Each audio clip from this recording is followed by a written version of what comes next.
بسم اللہ الرحمن الرحیم۔ السلام علیکم۔ حضرت ابو طالب اور حضرت خدیجہ رضی اللہ تعالی عنہا کی وفات کے بعد قریش کو کس کا پاس تھا؟ اب وہ نہایت بے رحمی اور بے باکی سے حضور کریم صلی اللہ علیہ وآلہ وسلم کو ستانے لگے۔ ابو لہب حضرت محمد مصطفیٰ صلی اللہ علیہ وآلہ وسلم کا حقیقی چچا تھا، مگر وہ آپ صلی اللہ علیہ وآلہ وسلم کا سخت دشمن تھا۔ ہر لمحہ اور ہر وقت آپ صلی اللہ علیہ وآلہ وسلم کو تکلیف دینے کے در پہ رہتا۔ حج کا موسم ہو یا مکہ کا بازار، جہاں بھی آپ صلی اللہ علیہ وسلم کو دین کی تبلیغ کرتے ہوئے پاتا، آپ صلی اللہ علیہ وآلہ وسلم کو پیچھے سے آواز لگاتا اور کہتا کہ لوگو، یہ شخص بددین اور جھوٹا ہے، اس کی باتوں میں مت آؤ، اور دوسروں کو آپ صلی اللہ علیہ وآلہ وسلم کے خلاف بھڑکاتا۔ چنانچہ قریش آوارہ لڑکوں اور اپنے اوباش غلاموں کو آپ کے راستے پر بٹھا دیتے، اور جب آپ صلی اللہ علیہ وآلہ وسلم اس راستے سے گزرتے تو سب آپ صلی اللہ علیہ وآلہ وسلم کے پیچھے لگ جاتے، آپ کا مذاق اڑاتے، آپ پر طعنے کستے۔ انہی حالات کی وجہ سے مکہ کی سرزمین آپ پر تنگ ہو گئی۔ آپ نے یہ دیکھا کہ نبوت کا بادل پیہم برس رہا ہے، لیکن مکہ کی سرزمین بنجر اور غیر صالح ثابت ہو رہی ہے۔ مکہ مکرمہ میں تبلیغ کرتے ہوئے اللہ کے رسول صلی اللہ علیہ وآلہ وسلم کو 10 سال ہو چکے تھے۔ شوال کا مہینہ تھا اور عیسوی حساب سے مئی کے آخری یا جون 619 عیسوی کے ابتدائی ایام تھے کہ اللہ کے رسول صلی اللہ علیہ وآلہ وسلم اپنے آزاد کردہ غلام سیدنا زید بن حارث رضی اللہ تعالی عنہ کو ساتھ لے کر طائف روانہ ہوئے۔ طائف میں مکہ مکرمہ کے بڑے بڑے سرداروں کی زمینداریاں تھیں، ان کے اپنے باغات تھے۔ یہ علاقہ اس دور میں بھی اپنے باغات اور رنگا رنگ پھلوں کی وجہ سے مشہور تھا۔ یہاں کا موسم آج کل بھی گرمیوں میں بہت خوبصورت ہوتا ہے۔ طائف کے گرد و نواح میں سب سے بڑا قبیلہ بنو ثقیف تھا۔ قریش کی ان کے ساتھ رشتہ داری بھی تھی۔ قریش کے ایک بڑے قبیلے بنو جمح کی ایک عورت کی شادی بنو ثقیف کے ایک بڑے سردار سے ہوئی تھی۔ اللہ کے رسول صلی اللہ علیہ وآلہ وسلم سیدنا زید بن حارثہ رضی اللہ تعالی عنہ کے ساتھ یہ سفر پیدل ہی کر رہے تھے، اور اس کے لیے السبیل الکبیر کا راستہ اختیار کیا تھا۔ یہ راستہ آج بھی طائف سے مکہ مکرمہ یا مکہ مکرمہ سے طائف جانے کے لیے استعمال ہوتا ہے۔ طائف کے راستے میں بعض قبائل رہائش پذیر تھے۔ اللہ کے رسول صلی اللہ علیہ وآلہ وسلم کا گزر جس قبیلے سے بھی ہوتا، آپ اسے اسلام کی دعوت دیتے، مگر ان کی بدقسمتی کہ کسی نے بھی اسلام قبول نہیں کیا۔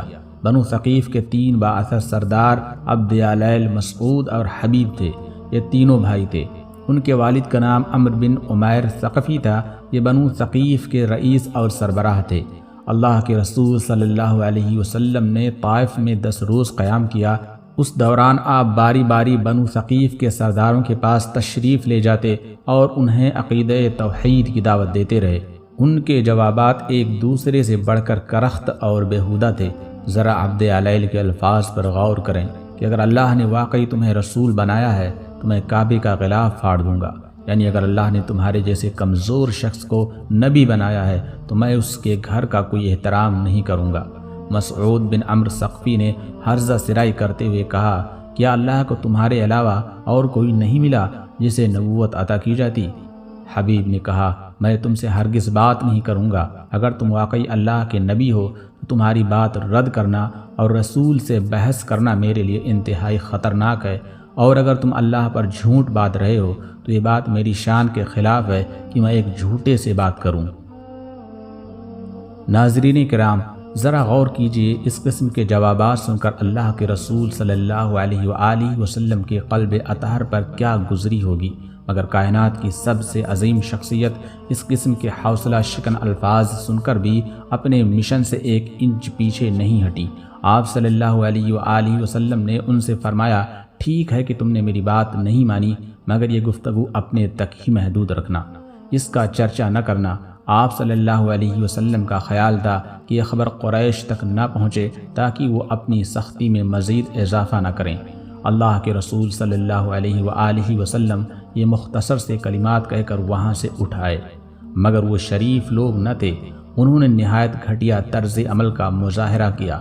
نہ صرف علاقے میں منادی کروائی بلکہ جب آپ صلی اللہ علیہ وآلہ وسلم نے واپسی کا ارادہ فرمایا تو اوباشوں اور آوارہ گردوں کو شہ دے کر آپ صلی اللہ علیہ وآلہ وسلم کے پیچھے لگا دیا اور انہیں ہدایت کی کہ وہ اللہ کے رسول صلی اللہ علیہ وسلم کو تنگ کریں اور ان کا راستہ روکیں۔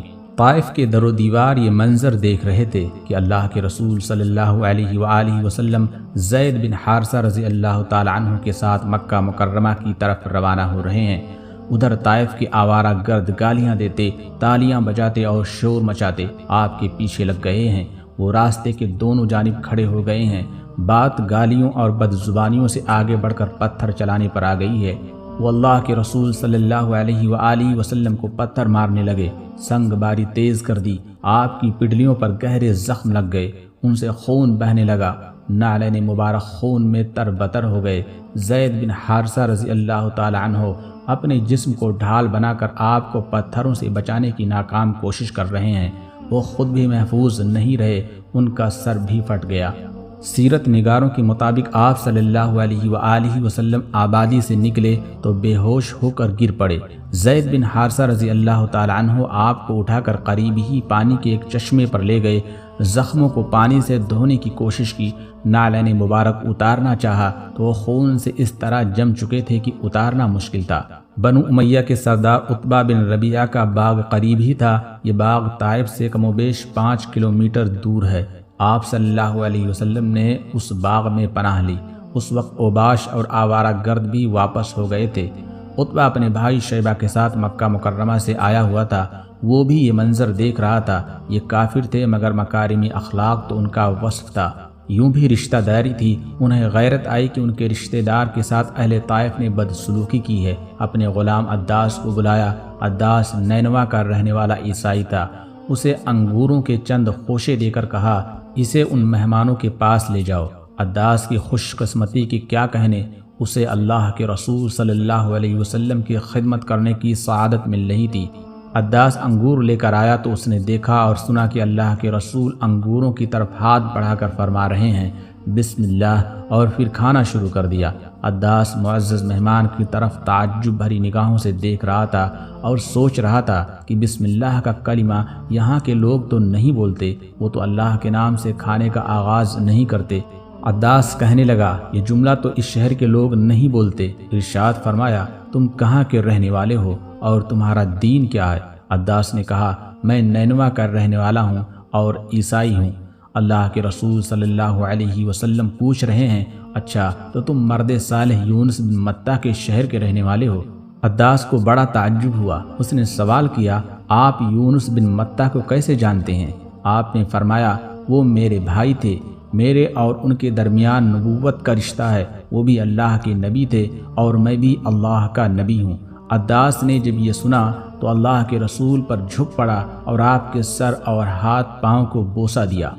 دور بیٹھے ہوئے عتبہ اور شیبہ یہ منظر دیکھ رہے تھے۔ عداس کی قسمت بہت اچھی تھی، اس کے نصیب جاگ اٹھے۔ وہ بے اختیار کہہ رہا تھا، اشہد انکا عبد اللہ و رسول اللہ، میں گواہی دیتا ہوں کہ آپ اللہ کے بندے اور اللہ کے رسول ہیں۔ ناظرین کرام، طائف والوں کا سلوک آپ کی توقع کے کہیں خلاف تھا۔ اس پریشانی کے عالم میں آپ نے اپنے رب سے رجوع کیا اور اسی سے مدد مانگی۔ اپنی امت کو سبق دیا کہ اگر کوئی مشکل وقت آئے تو صرف اور صرف اپنے رب سے رجوع کرنا ہے اور اسی سے مدد مانگنی ہے۔ اللہ کے رسول صلی اللہ علیہ وآلہ وسلم باغ سے نکلے تو غم و الم کی شدت سے طبیعت نڈھال اور دل پاش پاش تھا۔ قرن المنازل کا مقام کوئی زیادہ دور نہیں۔ وہاں پہنچے تو اللہ تعالیٰ کے حکم سے جبریل امین تشریف لائے۔ آج ان کے ساتھ پہاڑوں کا فرشتہ بھی ہے۔ وہ آپ سے عرض کرنے آئے تھے کہ آپ حکم دیں تو وہ اہل طائف کو 2 پہاڑوں کے درمیان پیس ڈالیں۔ ناظرین کرام، مکارم اخلاق اس کا نام ہے، اس کو اعلیٰ اخلاق کہتے ہیں۔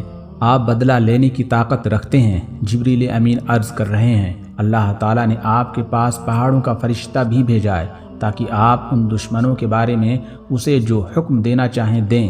اس کے بعد پہاڑوں کا فرشتہ اللہ کے رسول صلی اللہ علیہ وسلم کو آواز دیتا ہے اور سلام کرنے کے بعد عرض کرتا ہے، اے محمد صلی اللہ علیہ وسلم، بات یہی ہے کہ آپ جو چاہیں گے ہم وہی کریں گے۔ اگر چاہیں کہ ہم ان لوگوں کو 2 پہاڑوں کے درمیان کچل کر پیس دیں تو ایسا ہی ہوگا۔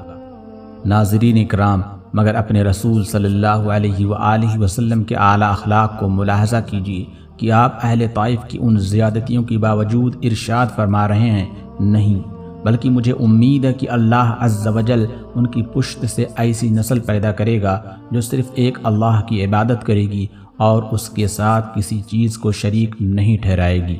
ناظرین گرامی، ہمارے پیارے نبی صلی اللہ علیہ وسلم کی یہ تمنا پوری ہوتی ہے، آپ صلی اللہ علیہ وسلم کی امید براتی ہے اور اہل طائف آپ صلی اللہ علیہ وآلہ وسلم کی وفات سے پہلے اسلام قبول کر لیتے ہیں۔